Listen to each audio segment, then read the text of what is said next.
Hola. Hoy nos metemos de lleno en una fuente de información, bueno, densa pero crucial. El Diario Oficial de la Federación de México, el de hoy mismo, 22 de agosto de 2025. Es como mirar, el cuadro de mandos del gobierno en un día concreto. Exacto. Pueden parecer documentos un poco áridos, sí, pero es donde quedan registradas decisiones, normativas, datos que afectan a muchísimas cosas, ¿eh? Desde derechos humanos a la economía de cada día, la administración. Pues nuestra misión hoy es intentar sacar las claves, lo que sorprende, lo más relevante de todo este papeleo oficial. Vamos a desgranarlo juntos, a ver qué encontramos. ¿Listos? Venga, vamos a ello. Empezamos con un tema delicado pero muy importante. La Secretaría de Gobernación publica un dictamen. Viene del Comité contra la Desaparición Forzada de Naciones Unidas. Ajá. Es sobre un caso específico, el CDC 24D 42-2021. Lo presenta Angélica María Berrospe Medina por la desaparición del señor Mendoza Berrospe. Y lo destacable es que el Comité de la ONU pide expresamente a México que publique y difunda este dictamen que, ojo, se aprobó en marzo de 2023. Claro, es interesante porque aquí vemos cómo funciona un mecanismo internacional de derechos humanos.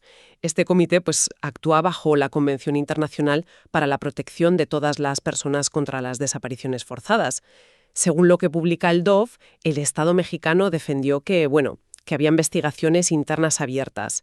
Citan un número de averiguación previa, la APPGRSDH-PDSQ-BDM 2321-2014, Sí. y que se estaban coordinando esfuerzos entre la Fiscalía General, la de Veracruz, la Comisión Nacional de Búsqueda. Incluso hablaron de actos de investigación que tenían planeados para julio de 2022. Pero aquí viene lo interesante, o bueno, lo revelador. El Comité de la ONU señala que hubo retrasos muy significativos en esa investigación.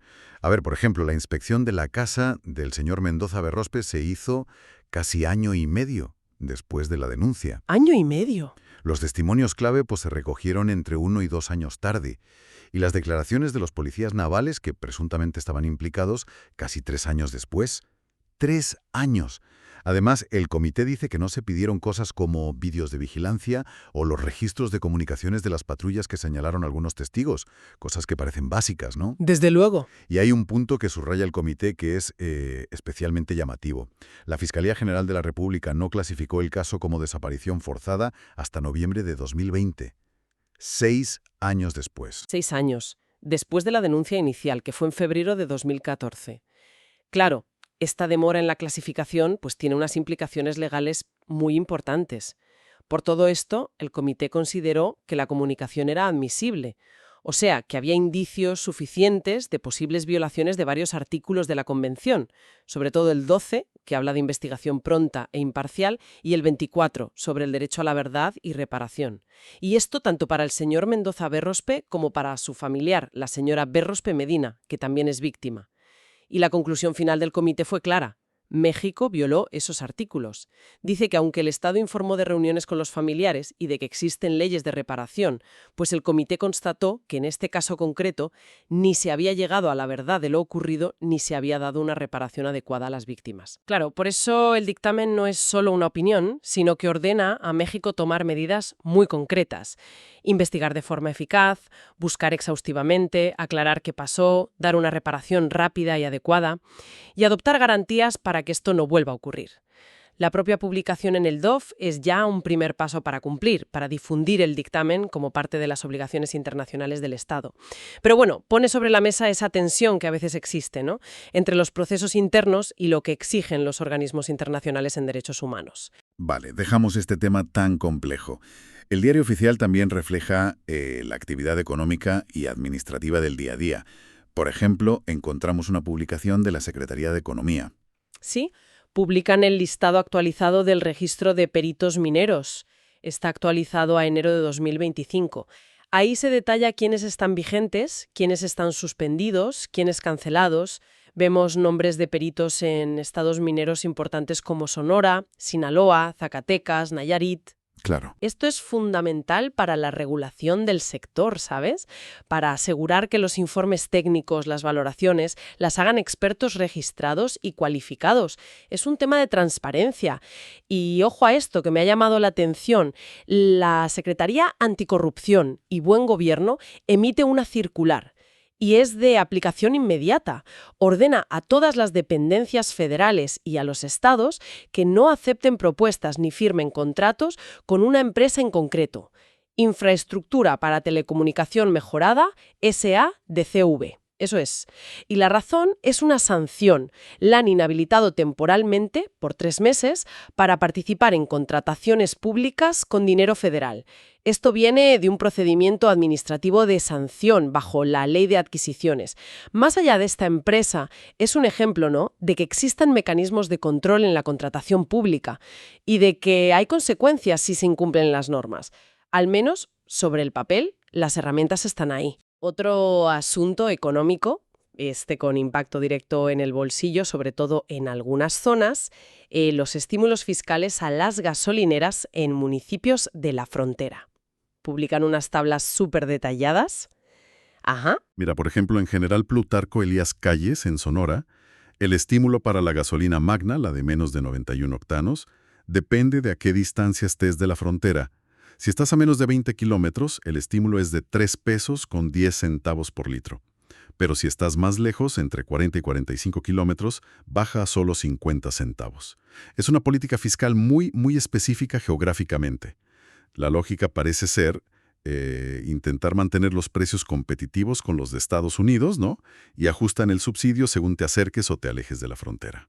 Vemos cifras parecidas para la gasolina premium y para otros municipios en Sonora, en Chihuahua, donde algunos como Coyame del Sotol tienen estímulos bastante altos, por cierto, también en Coahuila y Nuevo León. Es curioso ver cómo se usa la fiscalidad para influir en mercados tan locales. Y un detalle. El acuerdo entra en vigor ya al día siguiente de publicarse. Y siguiendo con lo económico, pero desde el lado de la regulación, la Comisión Reguladora de Energía, la CRE, publica sus tarifas actualizadas. Sí, actualizan lo que cobran por emitir permisos, autorizaciones, diversos trámites en el sector energético. Esto va desde la distribución de gas LP hasta permisos para importar o exportar electricidad o comercializar gasolinas, diésel. Algunas de estas cuotas son bastante altas, ¿sí? Superan el $1,000,000 para ciertas autorizaciones grandes. Refleja un poco la complejidad y el valor económico de estas actividades que necesitan supervisión. Y hay una nota curiosa. Incluyen certificaciones que dicen que estas cuotas vienen de la Secretaría de Hacienda, como para dar más certeza sobre las cifras. Cambiamos de tercio. Nos vamos a la salud. La COFEPRIS, la Comisión Federal para la Protección contra Riesgos Sanitarios, publica un acuerdo que busca simplificar trámites. Esto, en principio, son buenas noticias para empresas y profesionales del sector, ¿no? Sí, el objetivo que declaran es ese: agilizar y simplificar. Lo que hacen es fusionar y modificar varios procedimientos. Por ejemplo, el trámite para conseguir el registro sanitario de dispositivos médicos tiene un código, COFEPRIS 04060. Pues ahora dicen que los requisitos son más claros. Un formato específico, pagar, el proyecto de etiqueta en español y la información técnica necesaria siguiendo una guía que ellos mismos publican. Buscan estandarizar, que quede claro qué se necesita. Otro ejemplo que dan es el permiso para los responsables que manejan equipos con fuentes de radiación para uso médico. Aquí juntan en un solo trámite, el COFEPRIS 05026, lo que antes eran cosas distintas para rayos X, medicina nuclear y radioterapia. Exacto. Y simplifican los requisitos. Ahora piden el formato, el pago y el diploma o cédula profesional. Eso sí, hay una excepción importante. Para medicina nuclear y radioterapia, además, sigues necesitando la licencia específica de la Comisión Nacional de Seguridad Nuclear y Salvaguardias. Lógico, por el tipo de material que se maneja. Y un punto que anuncian como positivo: reducen tiempos de respuesta para algunos trámites. Este permiso, por ejemplo, prometen tenerlo en 30 días hábiles, en vez de 60. Hay que decir que no todos estos cambios de COFEPRIS son inmediatos. Algunos, como estos que hemos comentado, sí, entran en vigor en 30 días hábiles. Pero otros, por ejemplo, modificaciones a registros sanitarios de medicamentos, van a tardar 180 días hábiles. Dicen que es porque necesitan ajustar sus sistemas informáticos. O sea que la simplificación va a ser gradual. Y sin salir de la salud, hoy también se publican unos lineamientos técnicos muy específicos, pero muy importantes, sobre trasplantes de hígado. Regulan 2 técnicas para intentar aprovechar al máximo los hígados de donantes fallecidos: la bipartición hepática y el trasplante hepático endómino. La bipartición básicamente es dividir un hígado de un donante adulto para poder trasplantarlo a 2 personas, que suelen ser un adulto y un niño. Suena complicado, pero la idea es buena, ¿no? Intentar sacar más partido a cada órgano. ¿Qué criterios ponen? Ponen criterios bastante claros. Para la bipartición, por ejemplo, recomiendan que el receptor pese igual o menos que el donante. Intentan evitarla en casos muy complejos, como retrasplantes, y la excluyen si es una urgencia cero, que necesita el órgano entero. Hablan de que los hospitales tienen que tener la infraestructura adecuada, de la logística por la distancia. El Centro Nacional de Trasplantes es clave aquí, coordinando y llevando un registro de los cirujanos expertos. Fíjate que hasta detallan cómo se pone dividir el hígado: lóbulo derecho más unos segmentos para el adulto, y los segmentos izquierdos para el niño, por ejemplo. Tiene lógica. El objetivo final es aumentar el número de trasplantes, ¿no? Sobre todo para niños, que a veces es más difícil encontrar un órgano compatible. Exactamente. Es una forma de optimizar un recurso que es muy escaso y muy valioso. Claro, que como dices, subraya la necesidad de una coordinación logística y quirúrgica tremenda entre hospitales y equipos. Tiene implicaciones éticas y prácticas muy importantes. Nos vamos ahora al área de asistencia social. Hoy se publican varios convenios de coordinación. Son acuerdos entre el Sistema Nacional DIF, el DIF nacional, y los DIF de algunos estados, como Coahuila y Sonora, e incluso con un DIF municipal, el de Piedras Negras, en Coahuila. Sí, el objetivo de estos convenios es transferir dinero federal de una partida concreta, la 4381, para que los DIF de los estados y municipios financien proyectos de asistencia social. Y tienen un enfoque muy claro en poblaciones vulnerables. Mencionan específicamente a niñas, niños y adolescentes migrantes, tanto los que viajan solos como los acompañados. Y también hablan de la atención a personas adultas mayores. Interesante ese foco en la infancia migrante. ¿Se relaciona con alguna ley específica? Sí, los convenios se basan en la Constitución, pero también hacen referencia directa a la reforma de la Ley de Migración de 2020. Esa reforma es la que prohíbe que los niños, niñas y adolescentes migrantes estén en estaciones migratorias y dice que hay que darles un estatus humanitario temporal. Así que estos fondos buscan, en parte, ayudar a cumplir con esa obligación legal. ¿Y para qué se usará este dinero, concretamente? Pues sobre todo para fortalecer los centros de asistencia social. Puede ser para mejorar las instalaciones, el alojamiento o para dar cuidados básicos como comida, higiene, salud, apoyo legal, psicológico. Los documentos también dan algunas cifras de contexto, como que en 2022 había 12.6 millones de personas mayores en México y que 3.9 millones de ellas estaban en situación de pobreza, aunque dicen que esa cifra bajó un poco desde 2018. Los convenios en sí son bastante estándar. Detallan las obligaciones de cada uno, el DIF nacional supervisa, los DIF estatales o municipales ejecutan los proyectos, tienen que usar el dinero solo para lo autorizado, presentar informes cada trimestre y uno final, comprobar los gastos con facturas fiscales y algo importante, tienen que devolver el dinero que no usen o no comprueben a la Tesorería Federal antes de que acabe 2025. Y luego las cláusulas típicas sobre seguimiento, protección de datos y que si hay problemas, la jurisdicción es federal. Vale, repasamos rápido otros asuntos que aparecen hoy. La Secretaría del Trabajo, la STPS, firma un acuerdo con Nuevo León. Es para llevar allí el programa de apoyo al empleo, el PAE. Definen metas, presupuesto.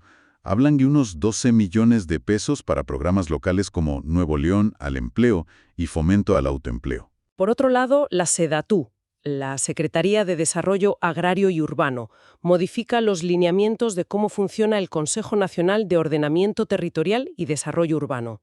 Y además firma un convenio marco de colaboración bastante amplio con Semarnat, que es Medio Ambiente, con CONAMP, Áreas Protegidas, y otras entidades como el Instituto del Suelo Sustentable o Fonatur. Lo que buscan es coordinar mejor las políticas de desarrollo urbano con las de ordenamiento ecológico. Un enfoque más sostenible, digamos.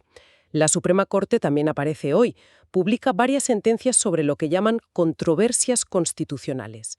Las presentaron algunas alcaldías de Ciudad de México, Coyoacán, Miguel Hidalgo, Benito Juárez. Iban contra reformas a la Ley de Establecimientos Mercantiles de la ciudad.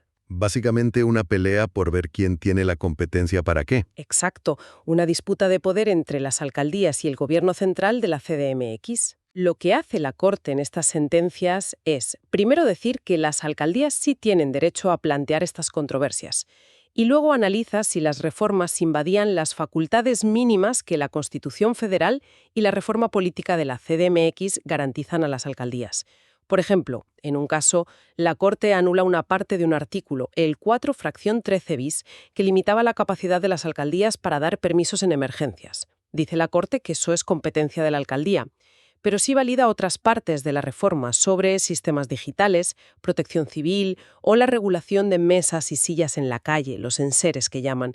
Es interesante que, según indican, hubo votos particulares, o sea, división en la Corte, sobre algunos puntos. No siempre está tan claro dónde acaba la competencia de uno y empieza la del otro. Y también del Poder Judicial.